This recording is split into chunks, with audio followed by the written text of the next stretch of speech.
বন্ধুরা, একটা প্রশ্ন করি। আজ রাতে ঘুমাতে যাওয়ার আগে একবার তোমার ব্যাংক ব্যালেন্স চেক করো আর নিজেকে জিজ্ঞেস করো, এই মাসে কতটা বাঁচলো।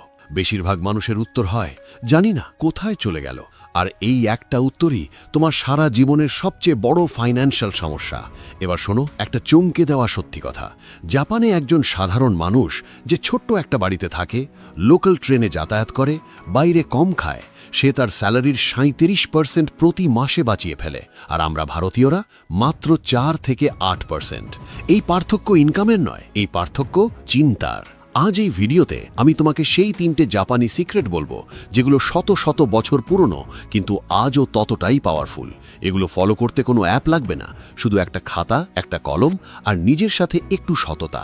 বন্ধুরা, একটু ভাবো, জাপান এমন একটা দেশ যেখানে জমি কম, জনসংখ্যা ঘন আর রিসোর্সেস লিমিটেড।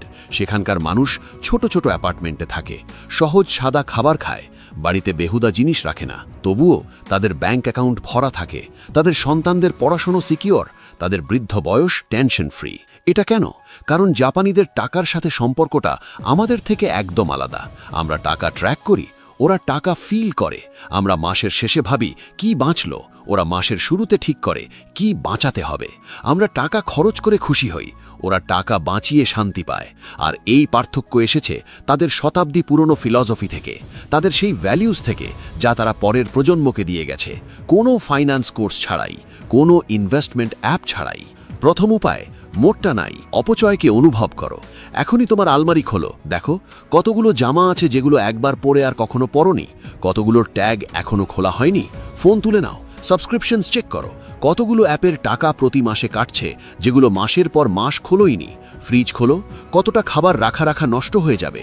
এসব দেখে ভেতরে ভেতরে যে হালকা একটা কষ্ট হলো, এটাই মোটটা নাই। মোটটা নাই এটি 800 বছর পুরনো একটি জাপানি শব্দ। এর মানে শুধু ওয়েস্ট নয়, এর মানে হলো সেই অপচয়ের গভীর যন্ত্রণা যা তুমি ভেতর থেকে অনুভব করবে। যখন তুমি সেই জামাটা কিনেছিলে, যেটা এখন আলমারিতে বন্দি, তার পেছনে কোনো কৃষকের পরিশ্রম ছিল যে তুলো ফলিয়েছিল, কোনো কারিগরের পরিশ্রম ছিল যে সেটা সেলাই করেছিল, আর তোমার নিজের পরিশ্রম ছিল যা ঘন্টার পর ঘন্টা কাজ করে উপার্জন করেছিলে। এই সব শুধু এই জন্যে যে সেই জামাটা একদিন অন্ধকার আলমারিতে চাপা পড়ে যাবে। মোটটা নাই বলে, কেনার আগে থামো, নিজেকে একটা প্রশ্ন করো, আমি কি এর পুরো ভ্যালু নিতে পারবো? যদি উত্তর হ্যাঁ হয়, কেন? যদি উত্তর না হয় বা হয়তো হয়, তাহলে করো না। শুধু এই একটা ফিলিং তোমাকে প্রতিটা বেহুদা খরচ থেকে বাঁচাতে পারে, কোনো অ্যাপ ছাড়াই। দ্বিতীয় উপায়, হারা হাচিবু, 80%-এ থামতে শেখো। জাপানের ওকিনাওয়াতে মানুষ পৃথিবীতে সবচেয়ে বেশি দিন বাঁচে।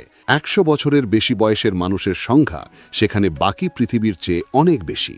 সায়েন্টিস্টস বছরের পর বছর রিসার্চ করেছেন এই মানুষগুলোর রহস্য কি। উত্তর পাওয়া গেল হারা হাচিবু। এটি 2500 বছর পুরনো একটি কনফিউশিয়ান প্রিন্সিপাল। মানে হলো, যখন পেট 80% ভরে যাবে, থেমে যাও, পুরো থালা শেষ করা জরুরি নয়। সায়েন্স বলে আমাদের ব্রেনে এই সিগন্যাল পৌঁছাতে যে পেট ভরে গেছে প্রায় 20 মিনিট লাগে, আর এই 20 মিনিটে আমরা প্রয়োজনের চেয়ে বেশি খেয়ে ফেলি। ওকিনাওয়ার মানুষরা এটা শতাব্দী আগেই বুঝে গিয়েছিল। এবার এই রুলটাকে স্যালারিতে অ্যাপ্লাই করো। যতটা উপার্জন করো তার মাত্র 80% খরচ করো, 20% আগে বাঁচাও। আর এই 20% মাসের শেষে নয়, স্যালারি আসার সাথে সাথে সবার আগে আলাদা করে রাখো। কারণ মানুষের স্বাভাবিক প্রবণতা হলো যতটা দেখা যায় ততটা খরচ হয়। অ্যাকাউন্টে যখন 50,000 দেখা যায় তখন ব্রেইন 50,000-কে অ্যাভেলেবল মনে করে, কিন্তু যখন স্যালারি আসার সাথে সাথে 10,000 আলাদা হয়ে গেল, তখন ব্রেইন অটোম্যাটিক্যালি 40,000-এ অ্যাডজাস্ট করতে শুরু করে। পৃথিবীর সবচেয়ে সাকসেসফুল মানুষরা এটাকেই বলেন পে ইয়োরসেলফ ফার্স্ট। মাসের শেষে যা বাঁচে সেটা সঞ্চয় নয়, মাসের শুরুতে যা আগে আলাদা করে রাখো সেটাই আসল সঞ্চয়। তৃতীয় উপায়, কাকিবো, সেই একটা খাতা যা জীবন বদলে দেয়। সাল ছিল 1904। জাপানের প্রথম মহিলা সাংবাদিক মোটোকো হানি একটি সিস্টেম তৈরি করলেন যার নাম দিলেন কাকেবো। কা মানে ঘর, কেই মানে হিসাব, বউ মানে বই, ঘরের হিসাব রাখার শিল্প। এটা কোনো অ্যাপ নয়, কোনো স্প্রেডশিট নয়, শুধু একটা খাতা। আর তাতে প্রতি মাসের শুরুতে 4টে প্রশ্ন লেখা হয়। প্রথম, এই মাসে আমার কাছে কত টাকা আছে। দ্বিতীয়, আমাকে কত খরচ করতে হবে। তৃতীয়, আমি কত বাঁচাতে চাই। চতুর্থ, আমি এটা কিভাবে আরও ভালো করতে পারি। তারপর প্রতিটা খরচকে 4টে ক্যাটাগরিতে ভাগ করো। নিডস, যা জরুরি, যেমন খাবার আর বাড়ি ভাড়া। ওয়ান্টস, যা চাও কিন্তু জরুরি নয়, যেমন বাইরে খাওয়া। কালচার, যা তোমাকে গ্রো করবে, যেমন বই আর কোর্সেস। আনএক্সপেক্টেড, হঠাৎ আসা খরচ, যেমন ওষুধ বা রিপেয়ার।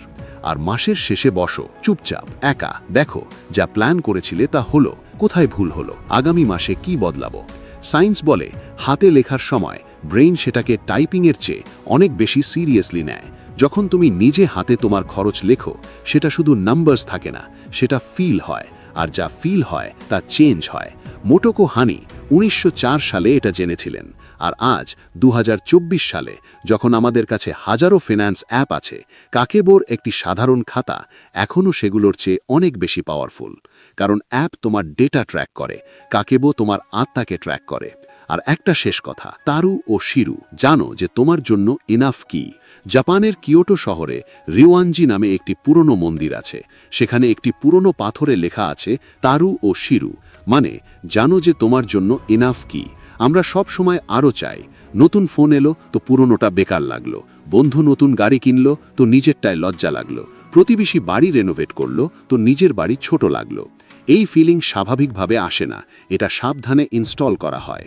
আজকের পুরো অ্যাডভার্টাইজিং সিস্টেম কোটি কোটি টাকা খরচ করে একটাই কাজ করে, তোমাকে সব সময় ফিল করাও যে যা আছে তা কম।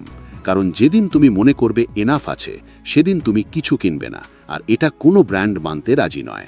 কিন্তু যেদিন তুমি ঠিক করে ফেললে যে তোমার জন্য এনাফ কি, সেদিন থেকে টাকা আপনা আপনি বাঁচতে শুরু করবে। তাহলে বন্ধুরা, জাপান ফিনান্সিয়ালি স্টেবল এই কারণে নয় যে সেখানে মানুষ বেশি উপার্জন করে। ওরা স্টেবল কারণ ওদের চিন্তা আলাদা, আর চিন্তা বদলাতে কোনো বড় ইনভেস্টমেন্ট লাগে না। আজ রাতে শুধু একটা কাজ করো, একটা খাতা বের করো, একটা কলম তুলে নাও, আর লেখো এই মাসে আমার কাছে কত আছে, আমাকে কত খরচ করতে হবে, আমি কত বাঁচাতে চাই, আর আমি এটা কিভাবে আরও ভালো করতে পারি। শুধু এখান থেকেই শুরু হয়। নিচে কমেন্ট করো আর বলো এই তিনটির মধ্যে কোন উপায়টা তোমার সবচেয়ে পাওয়ারফুল লাগলো। চ্যানেলটা সাবস্ক্রাইব করো যাতে এরকম আরও ভিডিও পেতে থাকো। আর পরের ভিডিও এখন স্ক্রিনে দেখা যাচ্ছে, সেটা অবশ্যই দেখো। দেখা হবে পরের ভিডিওতে।